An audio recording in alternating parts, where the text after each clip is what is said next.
Welcome to another interesting episode of Open Book on Location. I'm Katie Poole, the board chair of the Literary Alliance and a passionate reader like you.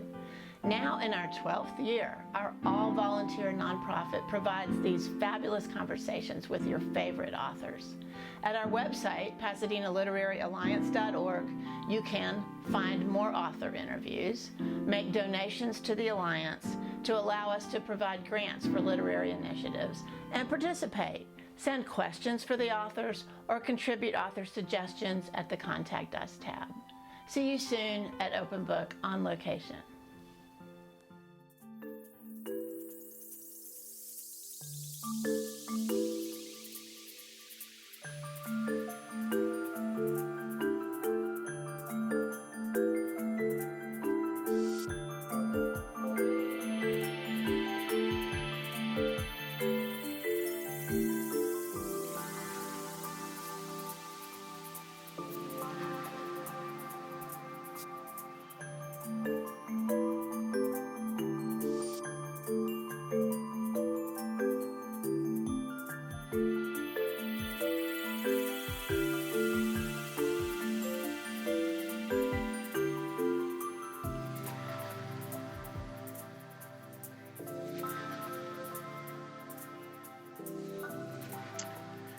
My name is Bill Deverell. I'm a history professor at the University of Southern California, and I also direct the Huntington USC Institute on California in the West.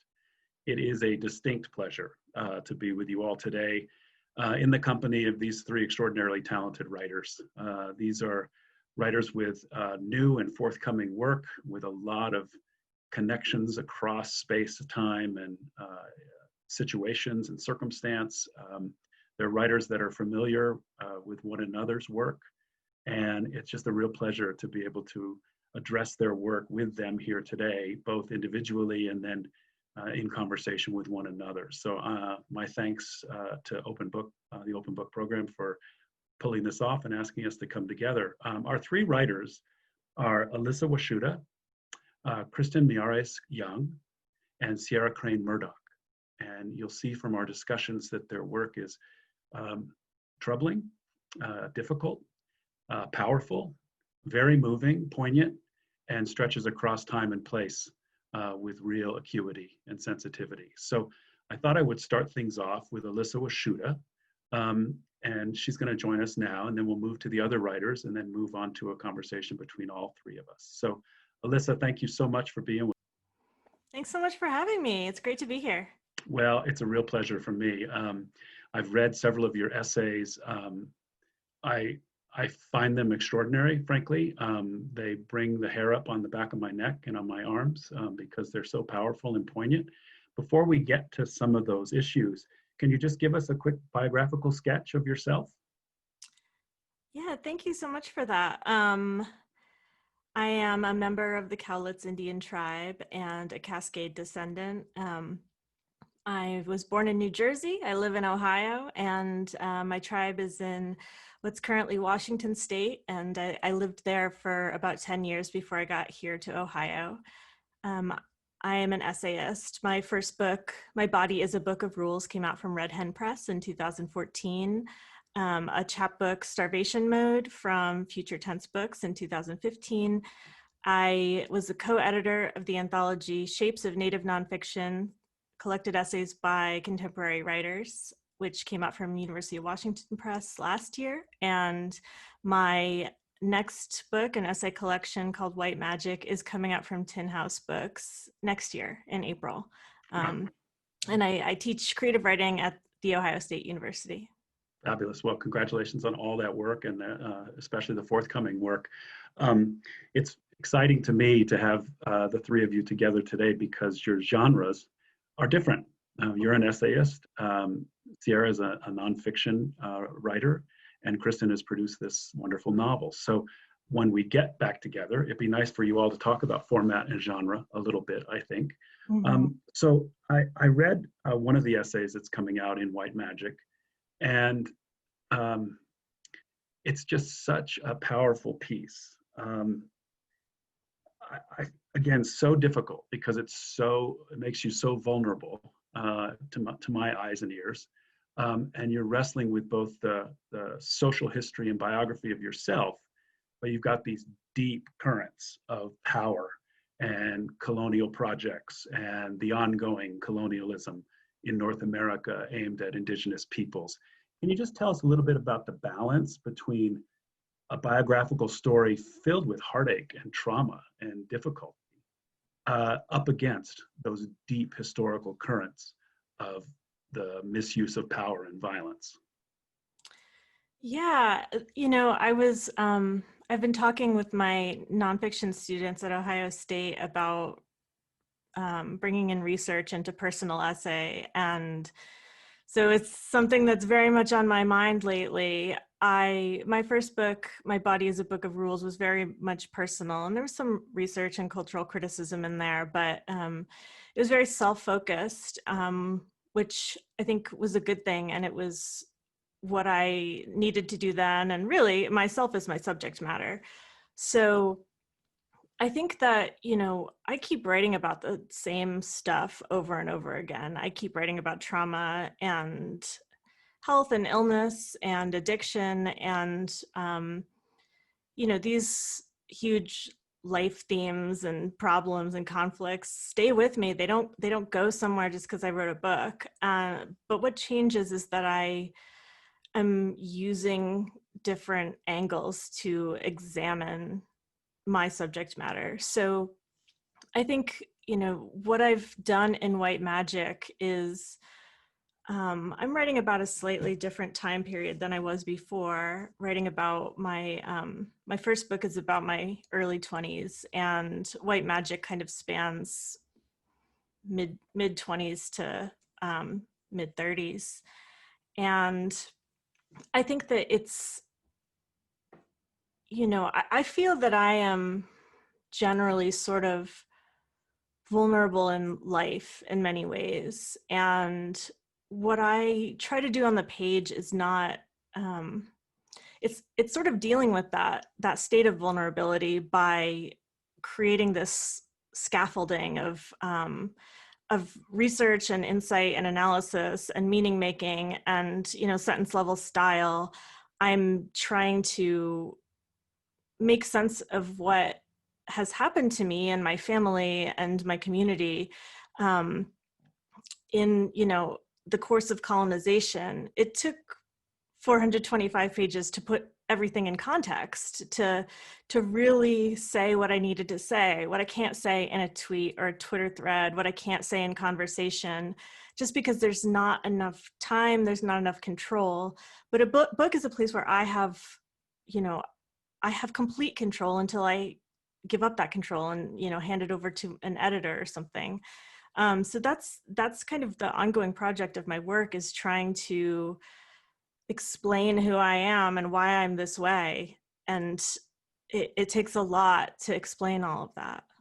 No question. So I saw some interview work that was done with KRISTEN, our other panelist, where the experience and profile and power of James Baldwin comes up again and again. When you think about your own life and work as an essayist, who are some of your touchstones for inspiration or style? That's a good question. I keep thinking I need to make a list of these things, because it surprises me when I realize what my greatest influences are. They're not necessarily essayists. The book, The 11th Hour by Graham Base, I realized is one of my big influences, in the way that the reader has this really big role in meeting the writer and meeting the story, and participating in unlocking this code through these pictures and riddles.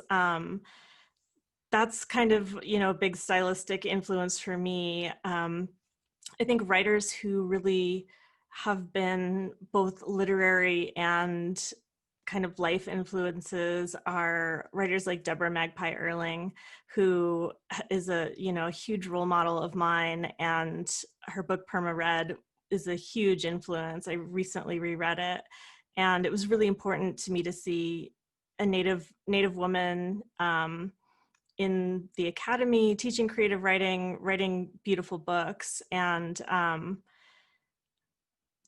as far as style goes and sort of form and structure, I come from a lyric essay tradition. And one book that really stands out as one that I see in my own work a lot is Lying by Lauren Slater. There's so many others, but I think that's a great example because it's a book that really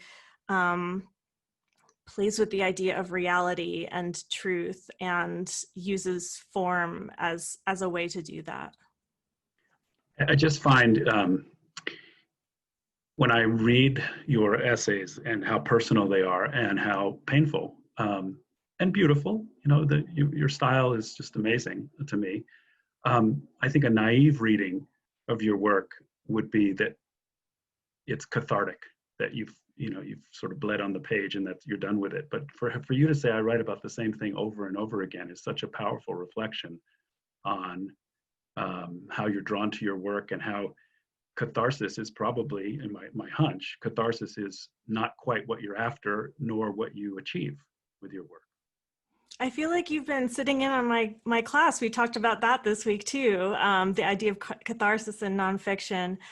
I think that it has been, I mean, it's known, it's documented in my life that writing has been healing for me. And I think it's absolutely possible for something to simultaneously be true, that it can be catharsis, it can be healing, and it can also be, really intentionally crafted. And that's how I think of my work. I think that,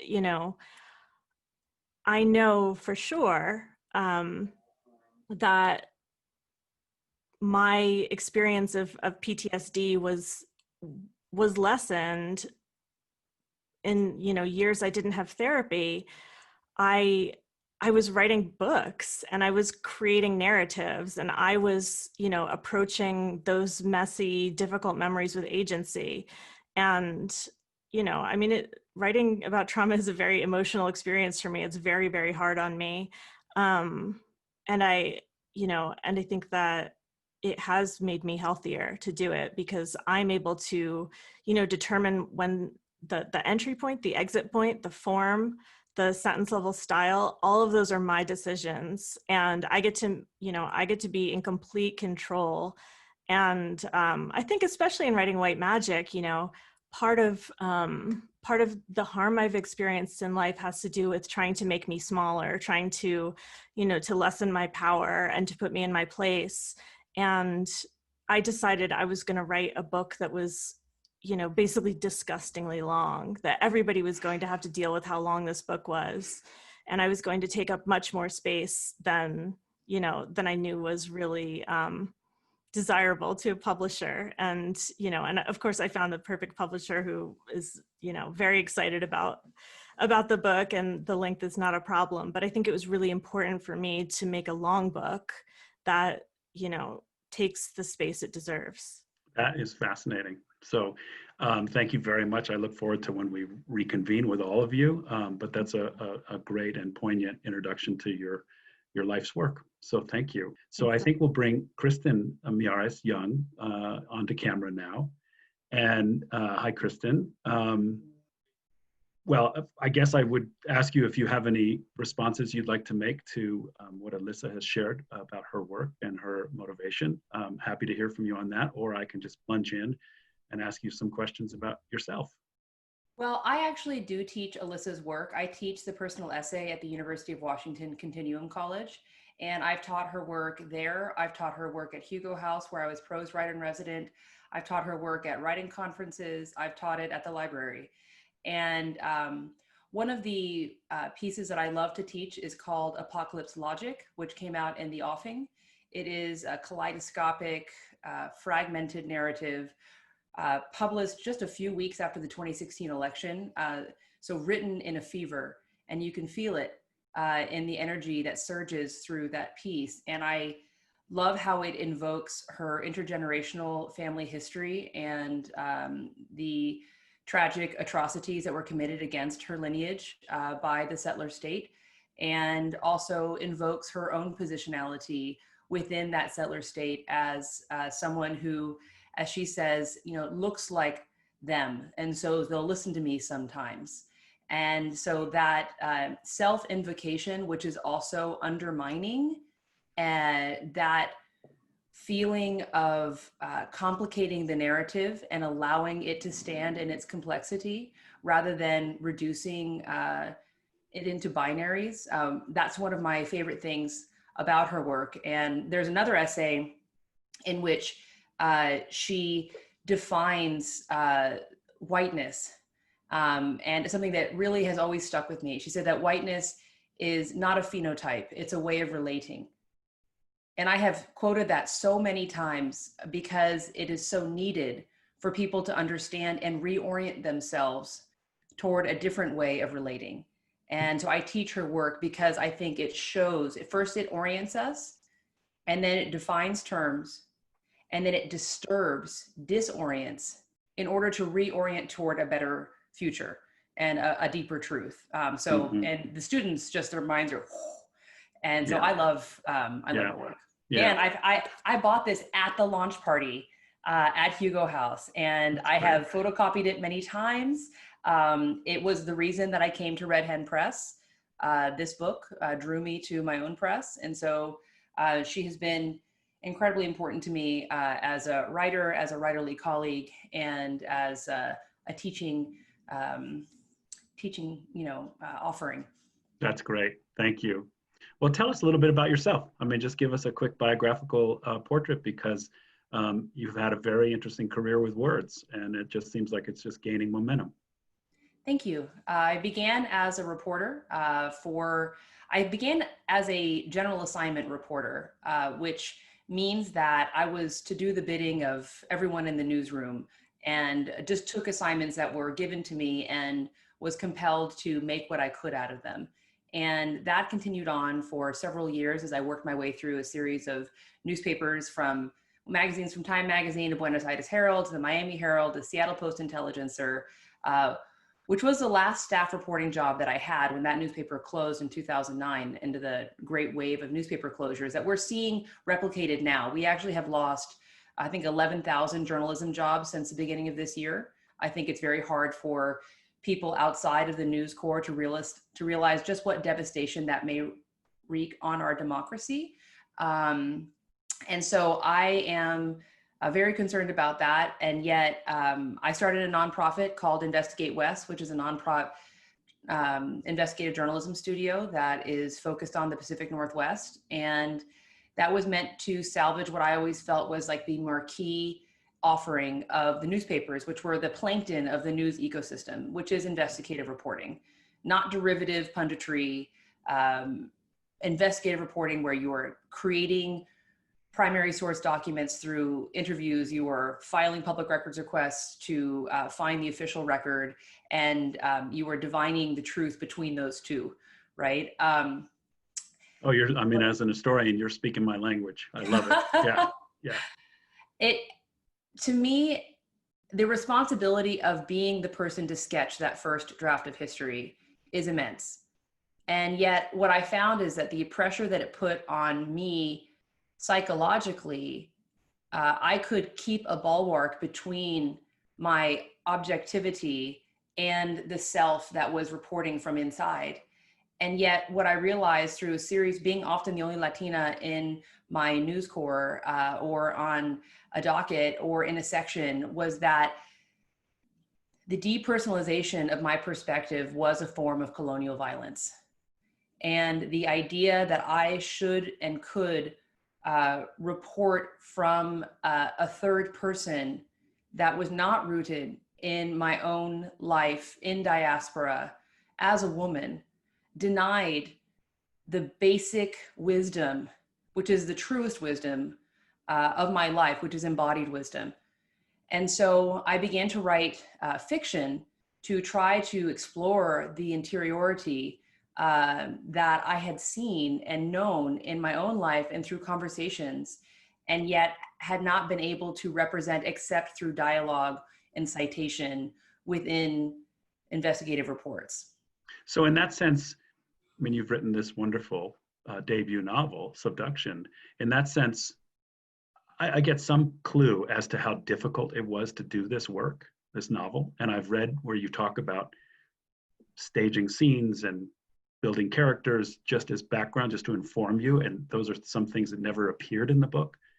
So with full understanding of the depth of that hard work, did you find fiction freeing? I would say that writing Subduction, and I should give it a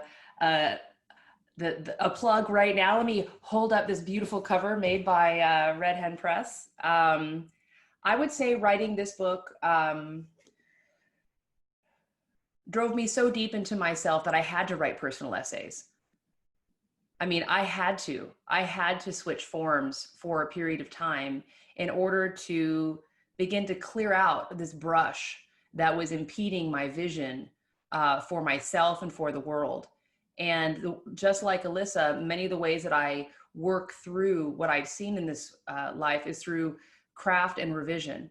And that provides me the mastery and the distancing, which really is mindfulness about where this experience, what space it occupies in my own personal narrative, and what space it will occupy in the narrative that I offer to the world about myself.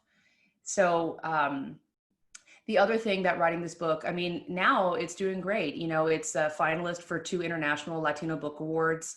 It was a staff pick at the Paris Review. I mean, it was reviewed everywhere from the Washington Post to Borneo. But for years, all I received about this book was rejection. And I had to believe in myself so much in order to keep submitting it, that it ultimately taught me 2 things, which I always said I never wanted to learn, which were patience and humility. And I'm glad, because one should not make it through your entire 30s without learning those qualities. Mm. And so to that extent, becoming a novelist was just what I needed to be a better human. And so it did teach me a lot. It also showed me what it means to be in community as a maker, not only within the community where I currently live, which is Seattle, but also where the book is set, which is Nia Bay. Yeah. And I have been very, very grateful. It's a very fraught book. I have been very grateful for the support that I have received from tribal members who saw me in the 15 plus years of research and making, and who welcomed my family to their homes during that period of time, and who've come to my home, and just real relationships that will outlast in my life the effect of the book.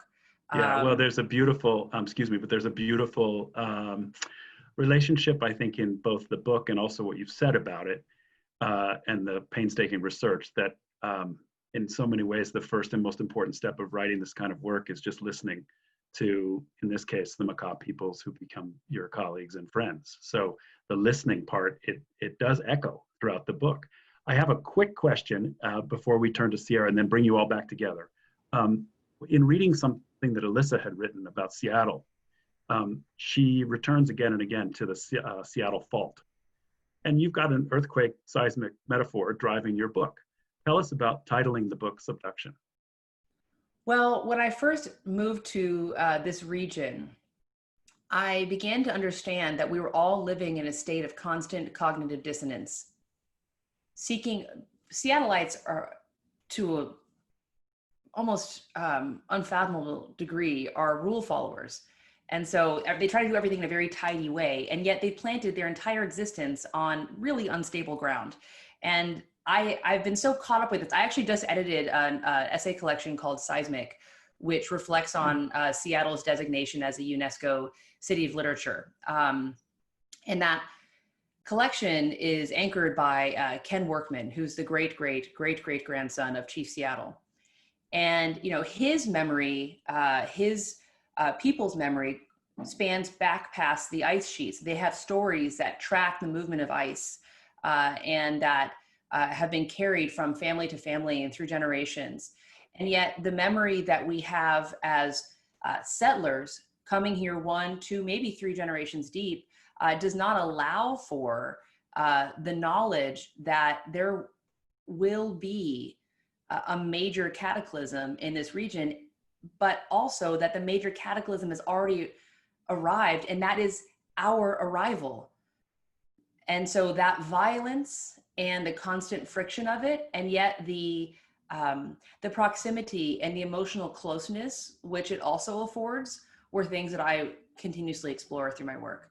Yeah, no, it shows. It shows. So I think with that, I'm just excited to get all three of you together talking with one another. So with that, why don't I invite Sierra Crane Murdoch to join us. Thank you, Kristen, for that introduction. Wonderful. I'll have Sierra join us. So hello, Sierra. Hi. I'll offer you the same invitation. If there's anything you'd like to pick up on that either Elissa or Kristen has commented on, please do so. Yeah, well, it's wonderful to be here with both of them and with you having this discussion. I read Elissa's work a few years ago, actually, when I was in the midst of writing Yellowbird. I was really interested in the ways in which other Indigenous writers represent their own trauma. And I was interested in reading a lot of people writing about their trauma and connecting that to their history, but also just connecting that to their present, and making sure that I wasn't necessarily in Lissa's story, which is, Lissa is the woman that I wrote the Spoke Yellowbird about, that I wasn't necessarily making assumptions about how deeply connected her trauma was to her colonial past, but also making sure that I also nodded to that in a way that felt meaningful to her. So reading Elissa's work was really helpful to me in understanding someone who's kind of lived at the margins of Native and non-Native communities, how to kind of navigate that, and how to really, understand both the deeper roots of trauma and also the things that we go through in our own lives that explain that. I think one thing that Elissa said that really struck me was the wanting to just write a massive book and take up that space. And I think one of the things I thought about often in writing Yellowbird was that I wanted to allow Lissa, this woman who had allowed me into her life to portray her story, to take up as much space as she possibly could within my book. So yeah, that just struck me. Then I think another thing I thought about as I was listening to both Elissa and Kristen talk is that I think all three of us are writing certainly in different genres and different ways, but from the margins of Indigenous and non-Indigenous communities, and really trying to navigate that, understanding our own roles at those margins. And so yeah, I'm really excited for this discussion. Yeah, terrific. Can you give us just a quick biographical capsule of your life and work? Yeah, sure. So I grew up in upstate New York, and I then moved out west to Colorado in 2010. I was working as a reporter for High Country News, which is a magazine that covers a lot of land issues related to the American West, environmental issues, and also reports a lot on tribal politics and Indigenous communities. When I first got out there to Colorado, my first assignment for the magazine was to head out to Western North Dakota and to write about a big oil boom that had really just begun a few years earlier. I wrote about the oil boom from a number of different angles, but really one of the stories that wasn't being told out there was that roughly a third of the oil in North Dakota was being produced by a tribal nation, the Mandan Hidatsa Rikra Nation. And they both stood to earn quite a bit of money from this oil boom, but also risked losing a lot in that process. And so I was really interested in kind of understanding how, first of all, industry had access to this reservation. There are a number of federal laws that actually make it very difficult for corporations to gain access to Indigenous resources for good reason. But at the same time, there are many loopholes that allow companies to develop those resources as well. So I wanted to understand, just from like an investigative point of view, how that plays out, how corporations actually access Indian land. But then also I just wanted to understand how this was going to change the community and what people there thought about it. Were they excited about it? Were they scared about it? Did they want to try to stop it? And of course I encountered all points of view once I got there. But through the course of investigating that oil boom, I then came to know a lot of people on the reservation, stayed in touch. I continued to write about the oil boom. One story led to another, and I began to become particularly interested in crime. The tribe, well, Native American tribes have no criminal jurisdiction over non-Native people who commit crimes within the borders of the reservation. And especially in a place where you have a massive influx of non-Native people coming to the reservation, this can result in like a culture of impunity, like it did on Fort Berthold. And this also resulted on Fort Berthold in a massive rise in crime, and particularly sexual violence against women. So I began reporting on that, and that actually led me to the subject of my book, which was, I heard about the disappearance of a young white oil worker from the reservation, Casey Clark. And his crime was interesting in that it had really upended the politics of the reservation in this really interesting way. A lot of people that I had known over the years were wrapped up in this crime in various ways. And so I went back to investigate, and that was when I met Lissa Yellowbird, who was searching for Casey Clark, this young oil worker who had gone missing. And she just invited me to begin to follow her along in her search for Casey, and then just to kind of like live inside of her life for several years. And it was over the course of those years that I was able to piece together the story that became my first book, Yellowbird. Right. So in comparison and contrast to KRISTEN and Elissa's work, what I've read by them, the kind of granular beauty of their settings, generally in the Pacific Northwest, are in sort of contradistinction to you and the scale of, let's say, Fort Berthold and just the Dakota country. How did you grapple with sheer geographical scale of the Northern Plains in telling a story that has these individuals moving through it?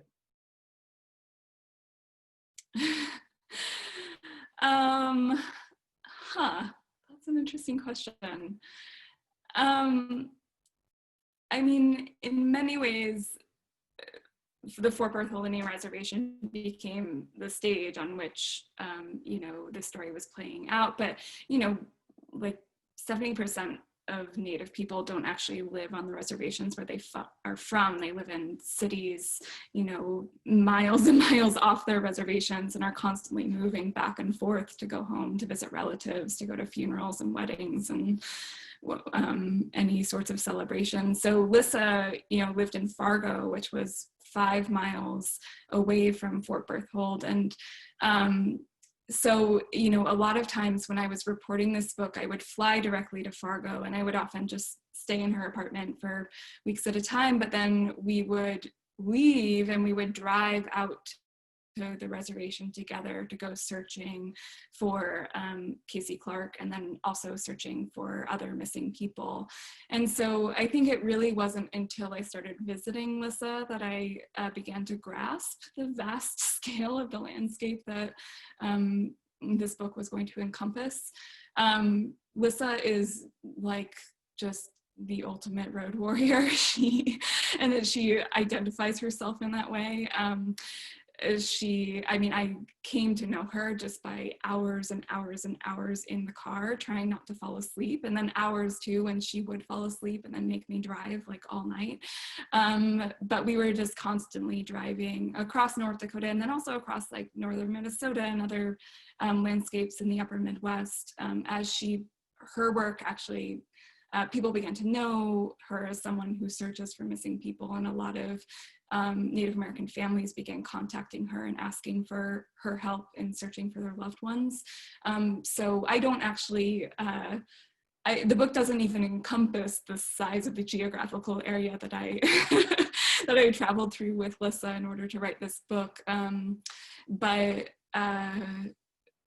yeah, I think that landscape, you know, I fell in love with that landscape. I am not from a place that's like flat and just solid prairie, but I began to love that the sky was a part of the landscape. There are so many times when Lissa and I would just like stop and watch the biggest thunderstorms I've ever seen in my entire life, just like track across the northern prairie. And yeah, the landscape became a really essential part of this book, not only just because of how obvious it was as a presence, but also because the story that I was telling was really disturbing in a lot of ways. You know, this book is like tracing white violence and the lineage of white violence through generations, and also how that has manifested now currently on this reservation in the midst of this oil boom. And I'm not someone who's like really drawn to murder stories. I never grew up reading murder mysteries. But I have to say that the time that I spent with Lissa, like, and family members of hers, just kind of moving through the prairie, moving through the Badlands, just like searching for bodies, I still felt comfortable in a sense because of the landscape, because we were just like constantly noticing that beauty at the same time that we were both kind of immersed in this really, in some ways, terrifying story. Right, exactly. No, I think you answered the question beautifully. So I think I'll invite all of our authors to come back on screen. So, you know, one thing I don't want to do is give away your plots too much in this discussion, but I do want to talk about and have you talk to one another, frankly. There's so many themes that cross over in your work. And you wouldn't necessarily know it. If you saw your work, let's say at a bookstore, you wouldn't necessarily think, I'm gonna put these three together. But I'd love to hear your responses to one of two open-ended questions here. One has to do with redemption. Your work, it's traumatic, and it in many ways refuses to let settler colonialism sit back in the 19th century. It pulls it forward with traumatic results. I'm curious about your sense of, I mean, we just ended with Sierra talking about hunting for bodies and violence and the murder mystery at the heart of her book. I'm curious about your sense of redemptive hope in the issues you wrestle with, if you'd care to take that one up. I guess the other one is, it does have to do with the sort of timing of settler colonial bookends. You know, historians oftentimes like to park it back there in Manifest Destiny and land theft. But, you know, clearly with the protagonist in Subduction, there's appropriative energy and obsession that is just a continuation of that story. And the others of you talk about the enduring trauma and violence. So if you care to, let's hear what you may say about redemption and hope after one finishes your work, or do you feel like your work, fiction or otherwise, is pushing the chronological brackets of settler colonialism and its influence and its circumstances forward in time? I mean, I would like to say that it is my belief that work like Elissa's and Sierra's will help, I hope, hasten the diminishment of the grip of the settler colonial state, which is ongoing and is looking to last for centuries. And it is my hope that by dislodging the feeling of immutability showing how subjective and personal, and yet also how socioeconomically and legally enshrined it is, that we will help people question their own role in the making and daily remaking of the settler colonial state. For my personal, extremely flawed, unsympathetic narrator, one of two, it felt important to me that there not be an easy sense of redemption, that the project remain questioned, that her way of being and knowing and relating be a critically important part to the reader's understanding of their own role in these relationships. And so I was very deliberate in not providing resolution in the form of catharsis that is redemptive. That did cost me years. Many people wanted me to make her more nurturing, more honest, less jaded, less self-interested, fresher, younger, whiter. I'm like, you know, even in the imagination, they wanted to constrain this female narrator so that she could serve what they would like to believe that outsiders serve when they come to these communities, which is service. And yet it is also a self-dealing that is the subject matter of the book, because the curiosity and need and damage that Claudia brings into the community have repercussive effects. And to the extent that the book leaves those echoing, I wanted that to reflect on what I consider to be the continued concussive effect of the settler colonial state on the psyches of individuals, including myself, including my characters, and including the readers. It's fascinating because they're aftershocks, aren't they? Jane Hirschfeld said that a good ending is the kind of ending that reverberates in the reader, that it's like a gong that sounds and keeps sounding after the book is closed. Yeah, yeah. How about the other two of you? Care to pick this one up? Yeah, I mean, to build off of that, I think that something I really appreciate about the work that you two have done in these books is something that I value in my own process, and that's, you know, just like representing living Native people, not, you know, us as corpses, but us as, you know, living, flawed people, and just, you know, the flaws are not condemned or, you know, dissected. We're just like allowed to be human.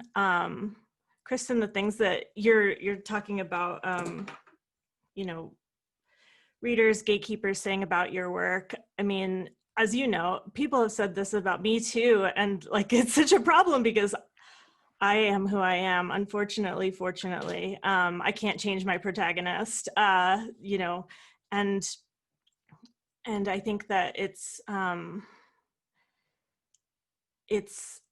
important to me to just, I think that the redemption for me is, I mean, it's not something I've thought very much about, but I think it's just like being around to write the book is like, you know, it's something I've worked for. People, you know, quite a number of people have told me after they read My Body as a Book of Rules that they were glad it was a memoir because they were really worried the whole time that I wasn't going to be okay, and, you know, that I wasn't going to live to the end or something. But, you know, still here, but you know, there were definitely things that happened after that that were also traumatic and dangerous and life-threatening. And I think that I just like can't say enough how much I appreciated reading about Lissa, you know, as a living person. And just, I don't have the quote at top of mind, but I'm really, I really turned back a lot to Audra Simpson's article, The State is a Man, and the way that she writes about how, you know, colonialism wants us as dead Native women. And when we are alive on our own terms, it's very, very threatening for the settler state. And I think that really comes out in the process of, publishing a book and being a writer out in the world. It's very, very hard and very important to represent one's own life. And and I think it's just important for us to have all kinds of representations of Native people that are honest and that are, that involve the care that you two put into your work, and, the listening and the attention that's obvious. And Kristen, you used the word fraught for your book, and I think that really resonated with me. Just I think that we need to deal with these fraught things and bring them into our work, and put them in conflict, and really spend some time coming into insight about them. Terrific. Sierra? Yeah, both what you, Kristen, and Elissa said resonated so much. I mean, I think that this is probably also something the three of us are all doing, is like allowing women who are at the center of our work, whether it's ourselves or the people we're writing about, fictional or real, to be messy. And the redemption is in the freedom to be messy and the freedom to just, make so many mistakes and to still be loved. And I think like that, I mean, for me, I think Elissa certainly has, like, in some ways, in many ways, actually, a very traditional redemptive arc in the book that I wrote. A lot of things were really bad for her and they become a lot better for her. But at the same time, she's someone who is on a continuum and will continue to struggle with a lot of the things she's struggled with in her life. And so I think, for me, the true redemption, again, and it sounds like Kristen and Elissa, you both feel this in your own work, the true redemption came through, that the freedom she made me feel in just watching her go about her life, and watching also the way she interacted with me and allowed me to witness the things that she was going through in such intimate detail.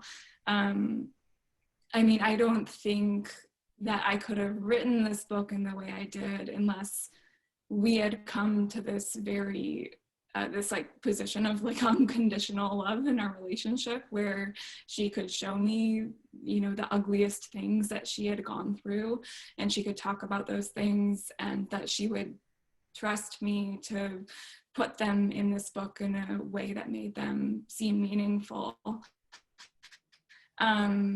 And then toward the end of this process of writing this book, so I wanted Elissa to be able to like correct things that I maybe had gotten wrong, and to also know what I'd written about her before it got published. And so she says like, I can't pay attention to a whole book. Have you ever seen me read a whole book? I have terrible ADHD. You're gonna have to read it aloud to me. So I went out to North Dakota, and I actually was prepared to read the book to her, but of course she read it all herself anyways. But when she read the first draft of it, she said, you didn't go deep enough. She felt that the hard scenes weren't hard enough.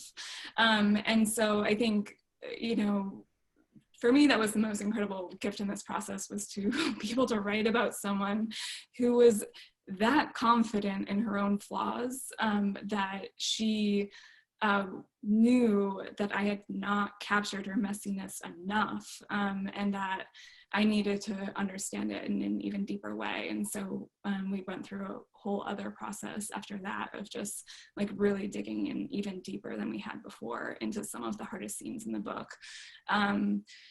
So I think I just tell that story to say that the redemption I felt in Elissa's story was her ability to see herself, to understand that her flaws were what were going to make her story more compelling to the people who read it. And that definitely has played out. I mean, just in the response from her own community and reading the book. And also, I think a lot of that probably comes from being someone who's gone through incredible violence, incredible trauma, who's also been through so many recovery programs for addiction, where, she's learned a lot of methods of self-examination. And so I think, in some ways she would be a great narrator of her own story, because she is capable of really seeing herself in that really complex light that, again, I find redemptive. Well, I think all three of you make it clear that redemption's not a finish line, and it's not a trophy. It doesn't just happen. You don't pat yourself on the back and say, I've been redeemed. It's this long process that you're all engaged in with not only your work, but the characters in your work. So I think it's probably time for us to think about closing out. I want to switch gears here for one last question for the three of you. Your work is all held together, as we've mentioned, by really difficult themes in American history and contemporary America. And violence runs a straight line right through all three of the bodies of your work, and trauma. And I can only imagine how difficult it is to write about that from your perspectives as writers. But if we can put that aside for just a second, tell us about the joy of writing. Just tell us about what it feels like when that chapter works, or that sentence works, or you've driven a theme through a paragraph that you think is really insightful and innovative. Just tell us about your own personal joy as writers, or maybe even an instance where that has been a light that's gone off. I love writing. I think a lot of writers hate writing, but I love writing. And I love that feeling of, every time I set out to start something new, I think, here's the thing that's in my head. There's no way I can execute it. It just, this thing that's got jumbles of time and place and structure, like there's no way to make it work. It's not narrative. Narrative can't do it. And getting there is, it's the best thing. And it's also, as hard as it is to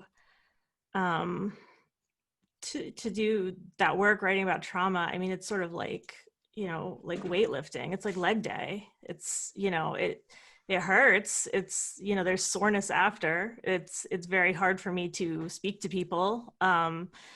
If I've been working a lot on writing about trauma, it's hard for me to be in my relationships, but, I think that is a soreness that I know is temporary. It doesn't mean that I'm broken. It means that my muscles are building themselves. One of the things that I think is really interesting about writing about trauma, and we're going to get to the joy here, I promise, is that it's possible to show how the greatest trauma is the stories that we tell ourselves after we have been through an experience, and how those stories can weave their way through a family, even if the thing is never named within the family. The architecture of the unsaid in that family will be the structure that is a scaffolding for many of their relationships, whether or not they want that to be true. And that stories that are not told still have an impact in the behaviors of people across generations. And I noticed that in your work, Sierra, the withholding that happened intergenerationally, that was still traumatizing because no one was able to talk about this supercharged emotional kinetic energy that spent itself in other ways. For me, the joy of crafting sentences, I read my book aloud several times, at least 5 times, but only to myself. And the cadence of a good sentence, I have a standing workstation. So I would just kind of like pace in front of my laptop and I would be reading it to myself, and I would just get this deep sense of satisfaction. And when something's going well, days later, I'll find myself murmuring to myself the lines. which is odd. And I've had to explain it to my family so that they're aware that when I'm pacing and murmuring, that it's actually a part of my process. But that joy, of encountering your work and hearing its poetry and feeling moved by it to keep going despite all of the impediments that the world places on the creative production of women has been an ongoing source of strength for me. That's terrific. Great. Sierra? Yeah, I actually, as a journalist, I don't often get long stretches of time to just sit and write. And this book was the first time I got that. I remember when I like built myself a desk, and then when I finally had only the book to work on and I was pretty much done with my reporting, I remember like 8 days in a row just sitting down at my desk and writing and being like, oh wow, this is like what real writers do. Like you just sit down every day and you do it. And then I felt, and then I, talking to friends of mine who of course like have kids and have all sorts of other complications in their life, I realized that actually you're just squeezing it in any moment you can often. But it was an exciting moment for me to feel like a writer in a way I hadn't felt before. But I have loved the process of writing. Like both of you, I've just really, I get intense satisfaction out of crafting sentences. And like you, Kristen, I actually do repeat words. I have to speak my sentences before I put them on the page. And I also find myself muttering to myself a lot. My partner always knows not to come in my office when he hears me muttering, because then he knows I'm actually writing. But if I'm quiet, then maybe he knows he can interrupt me. So that's great. I would say for all of you, keep muttering and keep writing. And I want to thank you all so much for your time. It's been absolutely fascinating. I want to urge everyone to mark the work of these writers, Kristen's book, Subduction, Sierra's book, Yellow Bird, and Elissa's forthcoming collection, White Magic. I know we'll be reading a lot of this stuff. Yeah, thank you. I know we'll be reading a lot of your work, and I really enjoyed this immensely. Thank you all for your time. Could I put one slight postscript? Sure. About this joy, which I found is really the joy of community. So Elissa has been encouraging me for 10 years and wrote a blurb for Subduction. We appeared in conversation in the Rumpus. We had a strong connection before today. Sierra, I realized that we actually have a connection that I think, so Charles Hudson, who you cite in your book, I think perhaps, he obviously had a very personal experience of the environmental and social effects of oil exploitation in his territory. But he actually made a donation of some of his family's oil and gas money to InvestigateWest, which is a nonprofit that I was board chair of at the time, for the purposes of reporting on the oil and gas exploitation. So I think in part, the integrity of your work with that community led to his investment of community resources in journalism. So I wanted to thank you for that and say that the work was done by Rebecca Claren, who also reports for High Country News. And it was really nice to see this community across state lines, come together through literature. And so thank you. That's great. Well, and as a Coloradan, as a Coloradan, I was weaned on High Country News. So it's great to hear of the work you did there. So before we close out, I'm sure those that have joined us watching, listening, and learning from all three of you would be very interested in knowing what you're working on these days. I would like to write another book. I have not embarked on one yet. I actually ended up with a pretty busy spring in spite of my book tour getting canceled. I worked on a one-off story from the book. It's actually an episode for This American Life about Lissa and about her search for her niece who went missing in 2016. And so I didn't have a ton, I didn't dedicate a lot of the book to missing and murdered Indigenous women, which is something that it's a cause that has become Lissa's life now at this point. But it became her life in part because after she'd been searching for Casey for years, her own relative went missing. So it's a really emotional story. It took most of the spring to work on, but it came out in early June, and now you can listen to that if you want. And then I have a magazine piece actually about climate refugees that's coming out in Harper's in a few weeks. So, and then I actually, for the first time in 10 years, I have like a completely clean slate, and I've been taking some time off and visiting family before the fall sets in, because who knows what that will bring. Yeah, and then I hope to just sit down and start writing again soon. Well, my next book, White Magic, is coming out in April, and I'm really not working on anything right now because I don't feel, it's not that the book is unfinished, I just don't feel finished with my intense focus on it. I'm still really attached to the book and to the research materials. So the thing that I've been doing writing-wise is I have a Substack newsletter where I'm just going through some of the images and videos and all sorts of things that went into the research in the book, and just presenting those visuals at least one a week with a little bit of writing about it. So that's open to people who pre-order the book or request that their library order it.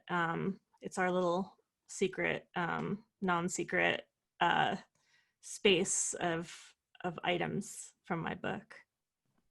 So I did have probably the moment in my literary life that I'm proudest of occurred this past Sunday, where I supported Ken Workman, who I mentioned before. He's the great-great-great-great-grandson of Chief Seattle, in telling a story that reflects on the science behind his ancestors' famous speech, not as metaphor, but as biological reality. And my introduction to this free essay collection and his essay, which was an as told to oral history, appeared this past Sunday as a kind of a double truck spread in the Seattle Times.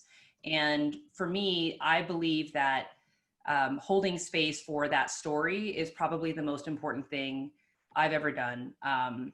And he embodies ongoing intergenerational knowledge. And he's a retired Boeing engineer, so he's talking about trigonometric function and all kinds of things that, to me, just elevate. It's folksy and scientific and cool. And then my register is completely different in the introduction, but it's something to be part of that was important for me. I wanted to say to you, Sierra, I spent a year researching the disappearance of Misty Upham, Blackfeet actress who disappeared in Auburn, Washington. And my investigation ran in The Guardian. One of the things that I was so impressed by was how the communities that were ill-served then created their own function, their own search function to find her body and then to continue searching. The trauma they held is theirs. It also comes into the body of the person reporting the story. And so I would just encourage you towards self-care. Even it's kind of like as it moves like through your life, that will have kind of repercussive effects, which I know that you probably felt doing this. But upcoming, I have, I'm going to do a brief portrait of an American worker for the Washington Post. And that's going to be coming out in a couple of weeks. I've got a couple of book reviews that are coming out in the Washington Post. My next novel is called Great Mother. It is based in ancient pagan Rome in a mother goddess worshiping cult that formed the prototype, I believe, for the relationship between the Virgin Mary and Jesus, which is this kind of like sexless pantheon. It was very unusual within the Roman era. In this case, Cybele is in union with her eunuch lover, who Attis, who, when he was unfaithful to her, castrated himself and then was resurrected. His Passion Week, the kind of orgiastic reenactment of his castration and then resurrection, occur at the very same time as the Passion Week for Jesus. And so Mary Beard, who's a classicist, has done some of the best work, but only like a chapter on this pagan cult. So I started writing it just as fiction, and then in order to kind of get at the intermillennial connections that I felt still echo through our society today, I began interweaving it with a series of memoiristic chapters that are me going throughout sites in Spain where my Cuban family was originally from, and searching for truths of this pagan goddess worship, and also querying myself for having never been taught that the Godhead was a woman. And what else have I not learned or been taught? And it turns out so much has been lost to the patriarchy, and trying to unmake that through an interweaving of form. Hopefully it works out. Great Mother in process.